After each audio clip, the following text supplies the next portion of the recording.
PT Graha Bukit Utama, atau bisa disebut juga dengan PT GBU, merupakan perusahaan yang bergerak di bidang properti, yang tujuan utamanya adalah membuat tempat hunian yang nyaman untuk ditinggali.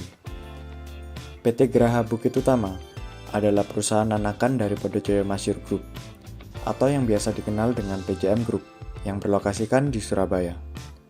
PJM Group melebarkan bisnisnya tidak hanya di Surabaya saja, tetapi terbagi di beberapa kota. Salah satunya di Kota Malang, yang terletak di Jalan Villa Tidar Estate nomor 16 Karangtengah, Karangwidoro, yaitu PT Graha Bukit Utama. PT GBU ini sudah berdiri semenjak November 2017, dengan salah satu proyeknya yaitu The Oz. Proyek The Oz merupakan salah satu proyek yang dimiliki oleh PT Graha Bukit Utama yang dibangun sejak November 2017 dengan luas tanah sebesar 30 hektar. Proyek ini memiliki klaster dengan stok awal yaitu 230 unit, di mana per Maret 2023 sudah berhasil menjual 183 unit.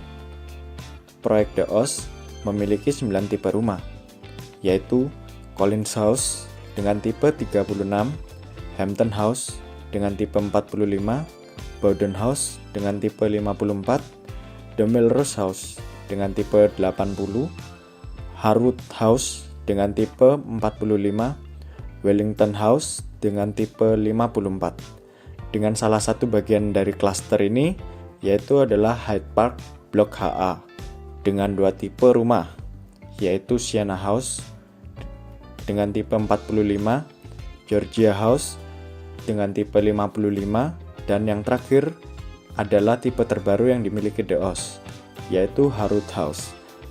Fasilitas yang ada adalah jogging track, barbecue area, picnic area, praying area, dandelion park, library area, dan convenience area. Kisaran harga perumahan di proyek The Oz sekitar 600 juta hingga 1,2 miliar rupiah.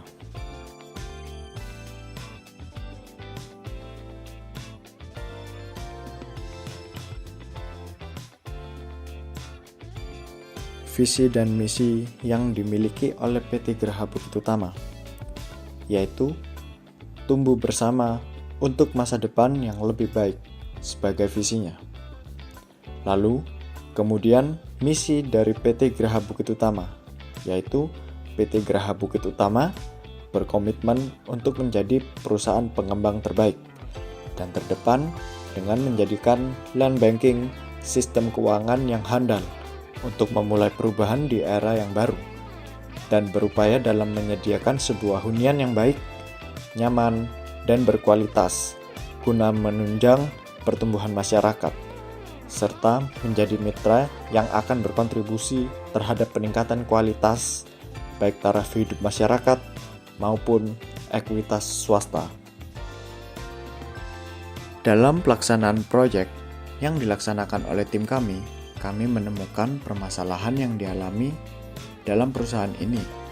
Kami menemukan masalah yang dapat menyulitkan perusahaan dalam perkembangannya, yaitu masih banyaknya masyarakat yang belum mengetahui produk dari perusahaan PT Graha Bukit Utama, tepatnya pada proyek The Oz, di mana dari tahun berdirinya proyek ini, yaitu di tahun 2017, hingga saat ini, tahun 2024 pun, perusahaan belum dapat memaksimalkan penjualan hunian mereka. Kemudian, selain itu juga tidak adanya peningkatan engagement di media sosial mereka. Hal ini disebabkan kurang optimalnya penggunaan media sosial dalam melakukan promosi bisnis perusahaan mereka sendiri. Lalu, juga tidak adanya peningkatan penjualan dan pengunggahan konten yang tidak konsisten mengakibatkan minat masyarakat dalam mencari hunian yang nyaman akan teralihkan dengan hunian yang sering melakukan promosi di media sosial. Dari beberapa permasalahan di atas, menyebabkan perusahaan mengalami penjualan yang sedikit lambat, sehingga perusahaan masih belum mampu untuk mencapai target penjualan mereka, yaitu 10 unit dalam 1 bulan. Setelah menganalisa permasalahan yang terjadi dalam perusahaan, Dalam proyek yang kami laksanakan, kami merencanakan untuk melakukan planning terhadap permasalahan yang dihadapi, seperti pembuatan dokumen standar operasional prosedur konten atau SOP konten di setiap platform media sosial, pembuatan kalender konten untuk setiap media sosial, serta melakukan boosting ads yang tersedia di setiap platform media sosial, yaitu ada TikTok Ads, Instagram Ads, dan Facebook Ads. Dalam pembuatan dokumen SOP konten untuk masing-masing media sosial, kami menentukan urutan dalam pembuatan konten, seperti penemuan ide konten, pengumpulan bahan-bahan konten, pembuatan konten, lalu menunggu persetujuan konten dari perusahaan, dan konten dapat diunggah ketika setelah disetujui oleh perusahaan. Dalam pembuatan kalender konten, kami merancang dan membagi konten ke dalam beberapa jenis, seperti konten untuk edukasi, konten entertain, konten informatif, dan lain sebagainya. Lalu, kita juga dapat menentukan tanggal upload konten dengan tujuan konten memiliki variasi jenis konten agar tidak terkesan monoton. Yang terakhir, ada boosting ads, di mana dalam boosting ads ini kami melakukan promosi terhadap konten yang telah diunggah untuk mencapai target yang diinginkan. Target yang diinginkan pun dapat diatur di dalam fitur boosting ads tersebut. Mulai dari mencari engagement, mencari followers, menambah likes, dan lain sebagainya.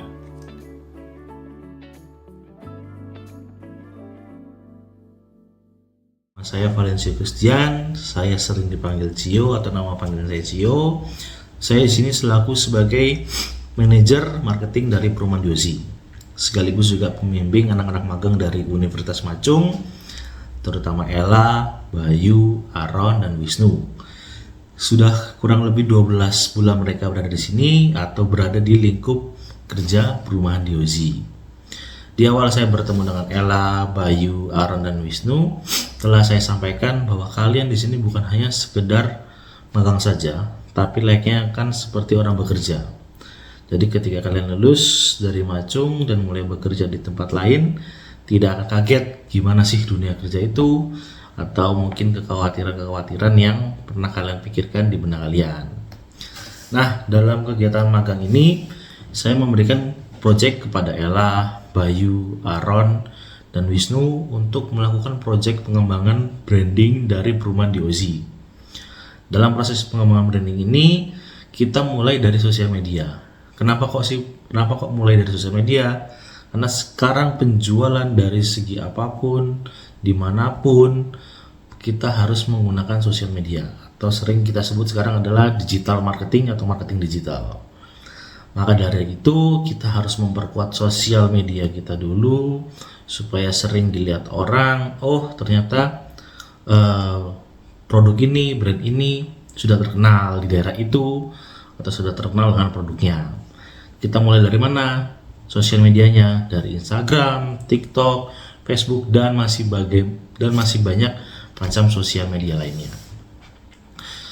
Kemudian dari mereka pun memberikan beberapa strategi kepada saya, tapi saya lebih suka atau tertarik dengan strategi yang mereka sebut adalah strategi content creator.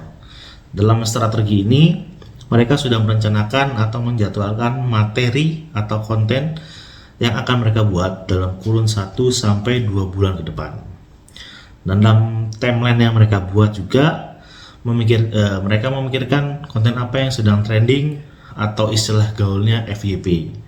Sehingga jika konten yang mereka buat ternyata bisa trending atau FYP tadi, berarti konten yang mereka buat bisa menarik perhatian orang-orang yang melihat tentunya, dan juga bisa menarik perhatian orang-orang supaya bisa datang ke lokasi Diozi, walaupun hanya sekedar untuk melihat-lihat atau untuk tanya-tanya, tapi sudah mulai membuat branding dari Perumahan Diozi itu mulai naik.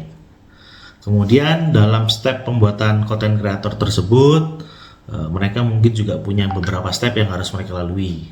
Pertama, mungkin mereka harus membuat dokumen SOP dulu, kemudian pembuatan kalender konten, kapan jadwal yang pas untuk boosting ads. Setelah mereka melakukan 3 step di atas, mereka juga harus mengevaluasi dari konten-konten mereka yang buat. Atau step keempat terakhir ini adalah evaluasi. Karena pentingnya juga untuk evaluasi ini sendiri adalah apakah konten yang mereka buat sudah oke, sudah bagus atau belum.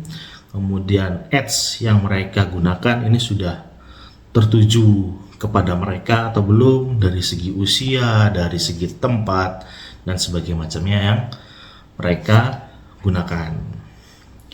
Dan menurut saya dalam hal project ini yang saya minta kepada Ella, Bayu, Aaron, dan Wisnu, hasilnya sudah bagus, sudah dapat dilihat dari beberapa kali mereka membuat konten, berhasil bisa FYP atau istilah trending di sosial media.